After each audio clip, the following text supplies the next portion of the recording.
Oi, gente, bom dia. Eu sou Estela Carneiro, eu sou gerente editorial da Galera Record e você está no Te Entrevistei. Qual que é o objetivo da galera ao lançar esse primeiro livro, né? Esse Finalmente 15? A galera está fazendo 15 anos, né? E quando a gente começou a pensar o que a gente ia fazer para comemorar, para homenagear esses 15 anos, veio essa ideia incrível de juntar, de chamar os grandes autores da literatura nacional YA e pedir para eles fazerem histórias que homenageiem os temas que a galera já toca naturalmente dentro do nosso catálogo, que é magia, fantasia, representatividade, diversidade. Então, juntar esses grandes nomes no mesmo lugar, no mesmo livro, tocando temas que são uma grande homenagem aos 15 anos, a toda a história dos livros que já passaram pela Galera Record nesse tempo, nesse debut da galera. Ao longo desses 15 anos de galera, vocês adquiriram outros selos, né? Como, por exemplo, a editora Verus. Por que separar os selos e não lançar tudo no nome da galera? A gente acha isso importante porque fidelizar exatamente o que cada selo vai oferecer ao leitor.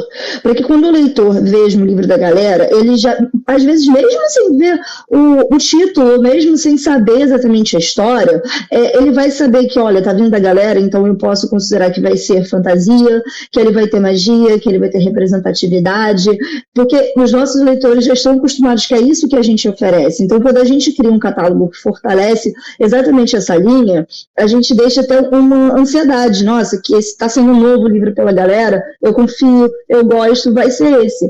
A Verus, ele está focando mais em romance, que é um público extremamente apaixonado, que consome muito os livros de romance, os protagonistas, aquelas histórias enemies to lovers, aquilo que mexe no coração. Então, a pessoa que vai se fidelizar, que vai olhar para os livros da Verus, agora eu estou a fim de ler um pouquinho de romance depois dessa série de fantasia gigantesca de 28 livros, então eu vou aqui acompanhar a Verus para ficar de olho nesses novos lançamentos.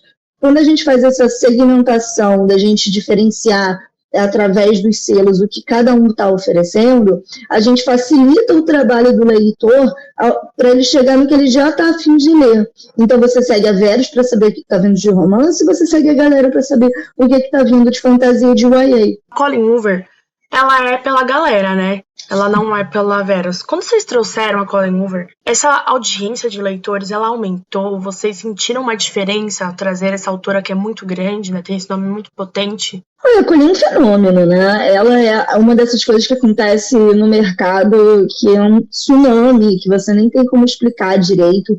A Colleen está no catálogo da galera há um tempo já, que foi, inclusive, a gente foi relançando alguns livros dela que já estavam, que tinham sido lançados há um tempo, mas é inegável o poder que ela trouxe aos leitores, o boom que ela teve no TikTok, todo mundo, foi assim que acaba, mas que puxou todos os outros livros dela, o Verity, até o Verão Terminar, Uma Segunda Chance, todos esses livros, quando eles chegaram, eles causaram uma coisa incrível. Então, claro que a Colleen movimentou demais, trouxe visibilidade para o selo galera, ela possibilitou a gente a fazer ações em relação aos temas da Colleen, que são muito importantes também. Ela toca em questões muito delicadas, muito sensíveis. Então, trouxe discussões para o mundo literário em relação aos temas que ela abordava.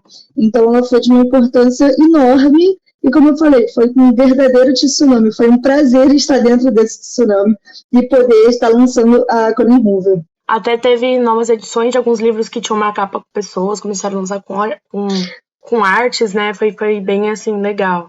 Sim, com certeza, porque quando a gente foi ver, tinha capas que tinham uma estética, muitos anos de 2010, sabe, muito antiga. Aí a gente viu, nossa, a gente tá com essas joias aqui no nosso catálogo, vamos chamar, a gente convidou o ilustrador brasileiro para refazer essas capas, pensando agora num novo momento, e foi um super sucesso. E você acredita que as redes sociais elas contribuíram para o acesso à literatura? Com certeza. Eu acho que ler sempre foi uma atividade bastante individual. E antigamente eu acho que era uma atividade até um pouco solitária, porque quem cresceu nos anos 90, sempre, né, desde antes das redes sociais, lendo, você se apaixonava pelos livros, você ia numa livraria, você comprava um livro, você se apaixonava por uma história, você não tinha ali uma comunidade física presente perto de você de leitores, você guardava essas histórias muito para você, era a sua estante, eram os seus grandes companheiros. Eu acho que agora com as redes sociais, você tem uma comunidade em que permite você trocar isso, falar sobre os personagens que você tanto ama com pessoas que também igualmente amam essas histórias. Então, às vezes, você pode conversar com uma pessoa de Taiwan, uma pessoa da Eslovênia, ali trocando no inglês, em que ela ama aquele livro que para você parece tão obscuro. E eu acho que isso foi possibilitado pelas redes sociais. Então, apesar de ler ainda ser uma atividade bastante individual, eu acredito que agora ela não é mais uma atividade solitária, é uma atividade muito mais de troca da comunidade, de você também ser recomendado livros. Essa pessoa que você está conversando que, nossa, eu amei muito esse livro, ela fala, então você tem que ler esse outro aqui, porque se você gostou desse, vai ter esse. Então, tem as indicações, tem, claro, o BookTok, que é uma ferramenta muito importante, de uma grande força, em que acho que talvez pela primeira vez o BookTok, a gente sempre trocou isso no Facebook, no Orkut, no Twitter, no Instagram, mas o BookTok ele tem uma rapidez em relação ao que viraliza, em relação da noite para o dia você vai de 0 a 100, 200, 300 mil em relação a um título, então é uma rapidez muito grande que a gente está vendo agora. E eu acho que tudo isso veio com as redes sociais e ela está aqui para ajudar os leitores a se conectarem uns com os outros, e às vezes com os próprios autores dos livros que eles curtem, então com as fanarts, eu acho isso maravilhoso. Sim, inclusive em Entreter tem um clube do livro de romance, a gente lê todo mês um livro de romance. A gente tá lendo agora O Beijo da Neve, da Babi. Da Babi. Que foi lançado pela Verus, né? E como que a editora mantém essa relação com os leitores? Porque muita gente chama a galera de gal e tal. E que nem como a gente tem essa relação com a Netflix, né? Netinha, não sei o quê. Tratar a galera como se ela fosse uma pessoa mesmo, né? Olha, isso foi algo extremamente desejado e construído pela gente. Desde o início nós entendemos que a galera, sendo um selo jovem, ele é um selo que ele tem muita responsabilidade em relação com os leitores.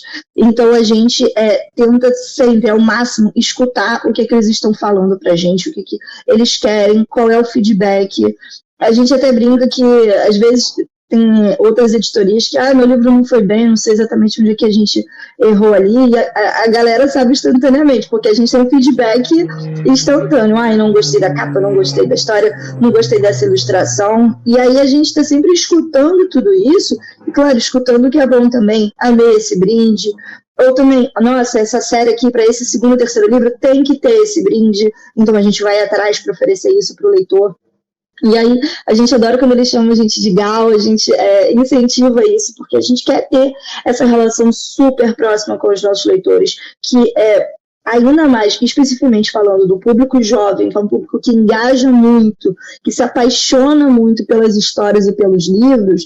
Então a gente está sempre tentando nos certificar de que a gente está oferecendo para ele aquele produto que ele vai se apaixonar muito, além do grande livro da grande história, os brindes, as pré-vendas, os lançamentos mundiais. Então, sempre ligados ao que esse público, o que esse leitor está querendo, recebendo feedback do que a gente pode melhorar, para que a gente cada vez mais consiga construir essa relação, que para a gente é fundamental, é um dos pilares da Galera Record. A galera ela foi responsável por inserir autores que trazem, né, personagens LGBTQI a mais, né? Então, poderia contar pra gente qual autor desses que trazem representatividade teve mais visibilidade pra editora? Olha, o que foi mais impactante é até difícil de responder, porque como a gente tem bastante autor LGBTQI+, e nós temos de diversos setores dentro da comunidade, eu acredito que algumas histórias batem mais fundo com algumas pessoas, dependendo de como elas se reconhecem, se representam. Então, às vezes, um que é sobre uma história trans, que a gente teve, por exemplo, sobre o Weldon Thomas, você ser uma pessoa trans e você vê um livro com protagonismo trans, pode ter sido super impactante. A gente teve o David Levitan também, que foi um dos primeiros aí, com 2 garotos beijando, que tinha até um beijo entre 2 homens na capa, que foi algo, já tem um tempo isso, falar para 2016, então isso foi algo muito impactante. E a gente tem Elaine Baeta, que ela é um fenômeno de Mover Rios também, nacional. A gente tem o Ronrulho, o Felipe Cabral, que falou sobre a tentativa de censura na Bienal do Rio, também como ilustração nacional, os dois meninos se beijando. Então, eu acho que os autores, os leitores terminam se identificando mais com algumas histórias que a gente oferece, mas para isso a gente tem que sempre tomar o cuidado de oferecer um leque grande de opções de representatividade para que uma história vai se conectar mais com o leitor a partir da vivência de que ele teve, de algo que ele pode se reconhecer e se identificar. Então, claro que a gente tem em termos já números de venda, algo que impactou mais, que vendeu mais, só que eu acho que em termos do impacto da história, às vezes que é até difícil a gente mensurar quem foi aquele que trouxe a maior mudança, porque às vezes para o leitor teve um que foi aquele livro que ele viu a própria história dele refletida lá, e ele se sentiu visto por esse livro, por esse autor. E aí, para ele, essa vai ser a grande história. Então, a gente quer que o catálogo da galera consiga abraçar, a gente está sempre tentando ter mais autores, ter mais histórias, mais narrativas LGBTQI+, para que a gente possa oferecer ainda mais leques, porque eu tenho certeza absoluta que a gente ainda não abarcou. A gente vai ter, daqui a pouco, agora, a nossa primeira autora trans nacional, não binária. Então, o que vai ser mais algo que a gente já não tinha no catálogo, a gente está trazendo aqui. Então, sempre procurando expandir o leque, porque com certeza tem narrativas que a gente ainda não conseguiu abarcar por completo, mas que a gente quer trazer, a gente quer que tenha, porque essas pessoas querem ser escutadas, querem ser vistas também, e merecem histórias em que elas sejam os protagonistas. E como vocês fazem essa seletiva de autores? Vocês estão recebendo livros ou vocês conhecem mais sobre o autor antes de lançar? Como que é essa seletiva de autores? Então, a gente trabalha com os agentes também, claro que muitos autores são agenciados e aí a gente tem uma conversa bem próxima com os nacionais, só que também a gente faz um trabalho forte de ficar atento às redes sociais. Muitos autores começam no Wattpad, começam a ter uma comunidade de leitores, e às vezes teve autor nosso que a gente contratou porque a nossa DM estava explodindo de pessoas falando, nossa, você tem que ler essa pessoa, tem que ler essa pessoa, tem que ler essa pessoa, e aí a gente boa parte do nosso tempo é lendo, porque, claro que a gente sabe, a gente tem uma linha editorial da galera em que nós somos fantasia, nós temos magia, a diversidade, então a gente sabe o que se encaixa. Nem todo livro, nem todo gênero vai se encaixar dentro do que a gente oferece para os nossos leitores e que faz sentido dentro da galera. Mas a gente sempre tenta ler e primeiro conhecer, isso aqui faz sentido para a galera? Se faz sentido, você já pula outro patamar e a gente vai seguindo a história, a gente conversa com o autor, a gente entende o contexto dele, o background dele, e aí se dá aquele match perfeito, a gente vai atrás mesmo, a gente faz cortejo, flerte, para chamar eles, porque, como eu falei, estamos sempre tentando aumentar esse nosso catálogo, nosso leque de autores nacionais. Por fim, né? Qual mensagem que você considera que a galera tem como uma das principais, assim, para trazer para o mundo da literatura, para esse mundo jovem que gosta de ler e tudo mais? A gente quer falar que cultura YA, livros YA, literatura YA é muito importante. São um dos primeiros livros, às vezes, que as pessoas têm na estante. É uma base da formação leitora de muitas pessoas e nós acreditamos e confiamos que quando você tem essa formação leitora, você vai ser leitor pro resto da vida. É um caminho sem volta, totalmente. Então, se uma pessoa às vezes começa lendo o YA e depois ela vai ler outros livros, vai se apaixonar por outros gêneros literários, ou se ela vai continuar no YA, na fantasia pro resto da vida, a gente quer que a galera seja uma base, quer que seja os livros que as pessoas se reconhecem. Acho que quando você é mais jovem, os livros e as histórias batem de uma maneira diferente para a gente. São histórias que vão nos acompanhando para o resto da nossa vida. Então, ter essa responsabilidade da galera e também apresentar um catálogo diverso, de representatividade, para que pessoas que 10, 15 anos atrás não tinham histórias em que elas podiam se sentir vistas, vão ter agora com a galera.